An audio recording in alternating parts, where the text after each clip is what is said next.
Irina takes her huge Newfoundland dog Bessie for a last walk around the block. She's leaving. A year ago, she was jailed for a week as protests erupted against Alexander Lukashenko's dictatorship and the police cracked down. The trauma still haunts her. Это было чудовищно. Абсолютно невозможные условия, невероятно грязно, душно, постоянно слышны крики. Today, she fears arrest again. Irina isn't her real name, and this isn't really her flat. Стало понятно, что перед годовщиной людей будут превентивно задержаны. Тех, кто попадался как-то в прошлом году. И поэтому мне пришлось переехать сюда временно. Задерживают людей постоянно. Очень много. They're arresting people constantly, and in many cases, it looks like they're choosing at random. For as long as that's going on, I won't feel safe. But leaving the country is hard.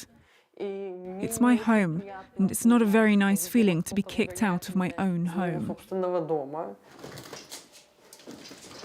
Meanwhile, the regime fights to hide all trace of the protest movement. In the courtyard dubbed Changes Square in Minsk, the iconic street art has been painted over for the umpteenth time. From August 2020 into the autumn, a mural on this wall was an inspiration to many Belarusians and a backdrop to concerts and opposition gatherings. The last people to try to redo the picture are on trial in this court. We aren't allowed to film inside, but the wife of one of the defendants agrees to speak to us anonymously. When those courtyard concerts started, it was very inspiring. Somehow there was hope that we would succeed, that Belarusians could deal with this. And now, with all this repression, these crackdowns, incessant criminal cases and searches, people have been driven into a corner.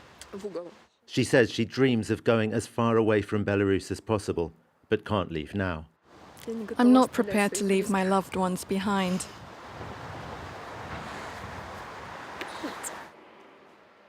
Later that day, her husband is sentenced to 2 years hard labour. He joins a list of at least 649 political prisoners in Belarus, according to human rights groups. Among the more prominent ones, Maxim Znak. Detained in September last year, he's a lawyer and a member of the opposition's leadership team. His father, Alexander, lives just outside Minsk. He reads us a poem that his son sent him about his trial, which is still ongoing. Тайный суд — это ведь навсегда, ведь такое и в лете не тонет. Экстремистская группа, вранье, разве что призрак тройки кровавый и скрывающий имя свое. Эксперт в черном стыде балаклавы. Alexander and Maxim write to each other every day. Today I sent my 278th letter to him. I remind him about happier times, but I don't tell him about what's happening in the country. I presume that it's the sort of information we're not allowed to write.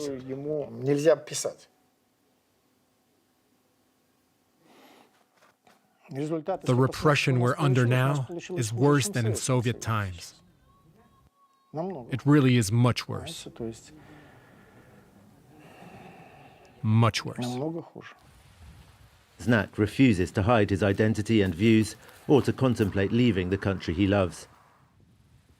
It's not a country's natural beauty that makes it rich. It's its people, first and foremost. And today, our most skilled specialists are leaving, doctors and so on. I absolutely do not judge those people, but I just want to say it's a tragedy. By October last year, all the opposition leaders were in jail or exile, but there was still hope that Lukashenko could be toppled. But then an attempted general strike flopped. Many bars and cafes did strike and were shut down for a while in punishment. Industrial workers, though, failed to walk out en masse. Vitaly, a union leader at a factory in Minsk at the time, says that with hindsight it was clear the action was doomed. You can't organize a strike just like that, based on the emotions people felt back then. People need to be prepared for how the authorities will try to persuade them, threaten them, run them down. Vitaly himself was fired and fined, but he continues to work for the union and as a pastor at a Baptist church. My wife and I talked and thought a lot about leaving, but we decided to stay because we haven't done anything illegal. And if they're going to jail people for their views, well, what can you do? In Soviet times, many religious people spent time behind bars. 1,800 kilometers away in Tbilisi, Georgia, Irina is introducing Bessie to the neighborhood. Sorry. English? English and Russian. Девочка или мальчик? Девочка. Какая красавица! А откуда ты победила? Мы только вчера прилетели. Вчера ночью. Красавица! Somehow I feel freer now. It's nice to be able to think about something else, to think about whatever, and not always feel that paranoia that I felt in Belarus. That's a nice feeling, for sure. Though exact figures are hard to come by, it's thought that at least 150,000 Belarusians have emigrated since August 2020.